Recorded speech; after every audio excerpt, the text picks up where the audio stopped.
السلام علیکم ورحمۃ اللہ وبرکاتہ۔ فرحت ہاشمی بول رہی ہوں۔ کیا حال ہے سب کا؟ کیا ہم نے سوچا کہ بحیثیت انسان ہمارا مقصد زندگی کیا ہے؟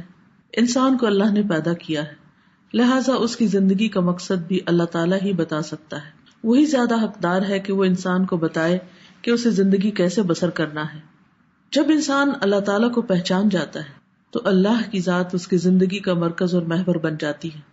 وہ ایک ایسا انسان بن جاتا ہے جس کا جینا اور مرنا اللہ کے احکامات کے مطابق ہو جاتا ہے۔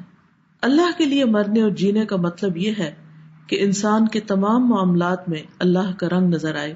وہ بولتا ہے تو اسے احساس ہوتا ہے کہ اللہ اس کی آواز سن رہا ہے۔ وہ چلتا ہے تو اس کی چال اللہ کی پسند کے مطابق ہوتی ہے۔ وہ لوگوں سے معاملہ کرتا ہے تو اسے یہ ڈر رہتا ہے کہ اگر میں نے ظلم کیا یا زیادتی کی تو اللہ مجھ سے ناراض نہ ہو جائے۔ اس کا لینا دینا، جینا مرنا سب کچھ اسی کے لیے ہو جاتا ہے۔ اس بات پر غور کریں تو پتہ چلتا ہے کہ انسان کی زندگی اللہ کی مرضی کے مطابق اسی وقت ہوتی ہے جب اس کی خواہشات، جذبات، دلچسپیاں، تعلقات، محبت اور نفرت اللہ کے تابع ہو جاتی ہے، اور یہی چیز دنیا اور آخرت میں کامیابی کا ذریعہ بنتی ہے۔